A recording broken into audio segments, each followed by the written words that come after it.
was had a nose gear like this, again, like this 826 over here. Meaning you had a nose gear to steer it, and I have a pilot's license. Are there pilots in the audience? I know there are some, okay? Everybody's used to toe brakes. In other words, you got rudder pedals, which turns the tail when you're flying. When you're on the ground, you have toe brakes. You hit the right, you push in the top of the right rudder pedal, and that activates the right brake. The Brits in the Beaufighter had pneumatic brakes, which means they weren't hydraulic, and there was a toggle switch on the control, and there was a column, like in the Spitfire. I'm sorry, it was a yoke. Forgive me, it was a yoke, but it had a little toggle switch on the yoke. So what you do if you want to turn left, you'd have to boot left rudder and then squeeze this toggle switch, and that would slowly turn you to the thing. Again, pneumatic, so you would bleed your brakes out. Okay, you kind of need your brakes. So they had a lot of ground accidents, learning to fly the airplane, and then in combat, those kind of idiosyncrasies in the airplane were sporty for our guys to learn. So when I started off, I talked about this is really a story about people. We've heard about an RO, we've heard about a pilot, and I'll have some more stories of that kind of stuff because that's the be-all and end-all of a combat squadron. People that cooked, people that were medics that took care of the air crews, people that serviced the airplanes especially, the armorers, the electricians, the radio mechanics or the radar mechanics.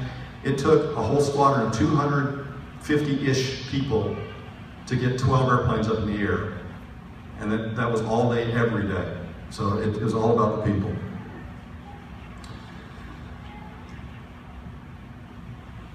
So I mentioned the eBay story, and the guy that I bid against, his name is Bob McCullen. He lives on the East Coast.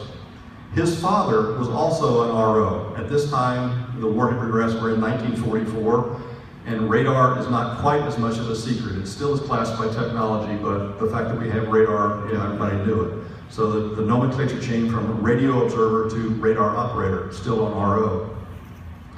Bob's father was an RO on what's probably the most famous mission of the 417th. Towards the tail end of 1944, the Germans realized the war was pretty much not going their way, and they were going to lose.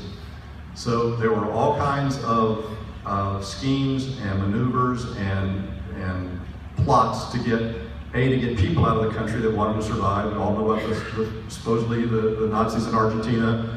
Not supposedly, were some.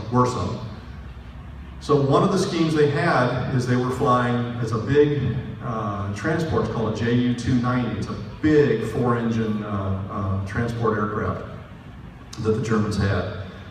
They were flying them from roughly the Stuttgart area in Germany. So if you see Schweinfurt, go a little bit south of there, up there on the map. They were flying from there to Barcelona, Spain. Spain was a neutral country. The Allied intelligence said that there were high-ranking Nazi officials, there were family members, and there was treasure, paintings, gold, jewels, whatever you want to call it. There was people and money escaping Nazi Germany trying to get into neutral Spain. And they wanted this stopped. So the 417th, being stationed there in southern France, was on the flight route from Germany into Barcelona there at the heel of Spain. They flew these missions in the weather in December of 1944. They went up night after night after night. It's cold, the weather is just dog crap, to put it nicely.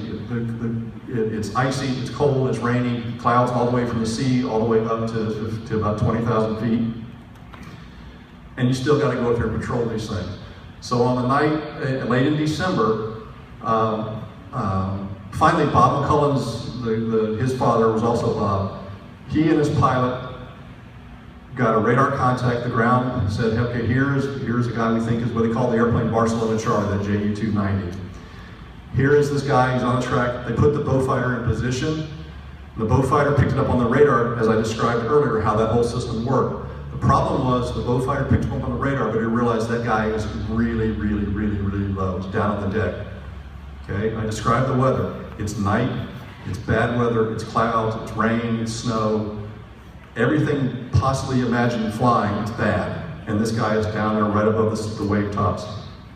So the Beaufighter dove, and I mentioned earlier about how tactically you wanted to be below and slightly behind because A, you're looking up into a lighter sky, you can better see the airplane, and it also puts you in a better position where the gunners on the German bomber, or in this case the transport, can't see you as well. So they went down, the Germans at about 150 feet at night in bad weather.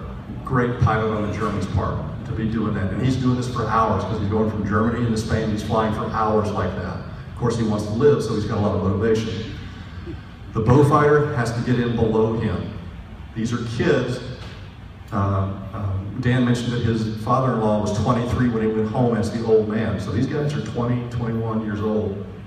This crew, Bob McCullen and his pilot, were about 21, and they were the first set of replacement crews. So they didn't have a lot of combat experience. They go in, they go down below the Ju-290, and they wind up, after a pretty fierce dogfight, they shoot this guy down. And again, the German pilot is doing great maneuvers. He is turning his airplane, it's a big airplane, he's really twisting and turning, doing the whole thing at night in bad weather. I keep coming back to that because we think of, the classic dogfight in the clear blue sky. Imagine doing that night. I'm sorry to beat that horse to death, but doing it that low in that crap of weather, it's just amazing. So this is a picture of a Ju-290 being shot down by some British Spitfires in the Mediterranean. That's a daylight shot, but at least it's an illustration of what it would have been like. A bad day for that guy, it was a bad day for the German in my story. Airplane crashed, they shot the airplane down, the crew climbed, reported the kill. They went out, the Allies went out the next day, and they found evidence of the wreckage. They found packing crate material and that kind of stuff where the airplane went in, and those flights subsequently stopped. So they did their job. Dan mentioned the string of airplane accidents, and it wasn't because the ground crews weren't trying. Those guys just killed themselves trying to maintain these airplanes. They're old, they're just worn out, and the Americans never set up a supply system for these airplanes because there were so few. Thank you. This is what the well-dressed night fighter pilot looked like, either before or after. He's got his smoke before he goes off and takes off. There's a story in the book, and it's documented, when I talked about the supplies. Since there was no supply system, it was like an episode out of MASH. These guys had to beg, borrow, steal, trade whiskey, whatever they could do to get parts and tools to service their airplanes. There's a case where the squadron used a B-25, it was a war-weary B-25, meaning they'd taken it had flown a bunch of missions, and it was an airplane, but it was no longer a bomber. They took the guns off and all that, and used it as their little squadron transport. They took the B-25 transport, in this case, they went to a trash dump that the Brits had, and they scrounged tires out of that trash dump and took them back to the squadron. That's a fact, that's not me making up a good war story, because they needed the tires to fly missions. So finally, to wrap up my part of the presentation, Dan will wrap it up for the whole thing. In the 2000s, when I was writing the book, the 417th Squadron Association was going to have nearly their last reunion in the DC area where I lived at the time. So the book, I had written the book, but it hadn't been published, but I had copies of the manuscript, and I thought it would be neat to give them to them. So they were at a Holiday Inn, they had a room where they had an extra room where they had their memorabilia, and there might have been some alcohol involved, but I'm not going to say that. So then it comes time for dinner. They had me as the guest speaker, but the hotel, it's a commercial enterprise, they didn't want them bringing their booze into the hotel. The hotel wanted you to buy their booze. And then people were all grumbling and unhappy about it. And I thought I'd be Mr. Hero. I'm standing in my Air Force uniform, all looking all tough, and I'm not, but I looked at. And I thought I'd be a hero. And I went up there to the mic and I went, ladies and gentlemen, first round's on me. I'm thinking these people are in their 80s, and a lot of them are just the widows because the gentleman has passed on.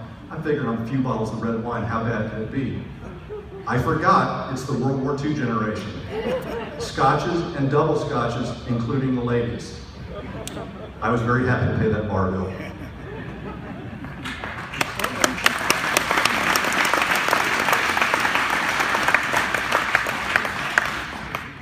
Well, I'm going to show a few more slides here to give you an idea of what all was about with these airplanes. I told you that the squadron had 12 airplanes, yet it went through at least 68 and maybe as many as 100. And it wasn't because of the crews so much as it was because of the conditions that they were operating them in and the condition of the airplane as they came to them. Crashes were pretty frequent. This is a good picture of a Beaufighter. This is not the one that crashed. It's over there where the smoke is. Here's one of the squadron's airplanes that did crash. Here's one that burned. You can't see it too well, but from the other angle, there's actually a puddle of aluminum that has, a river of aluminum that has run out from the engine below it because it has just melted the whole thing. Here's one of the crew chiefs, Sleepy. And Sleepy was an awesome man. I've met him, dedicated, hardworking, loved the people and everything that they were doing there. Here's another picture of them sitting, a couple of guys, maintenance guys sitting on the airplane. The airplanes, like I've mentioned, were in pretty poor condition.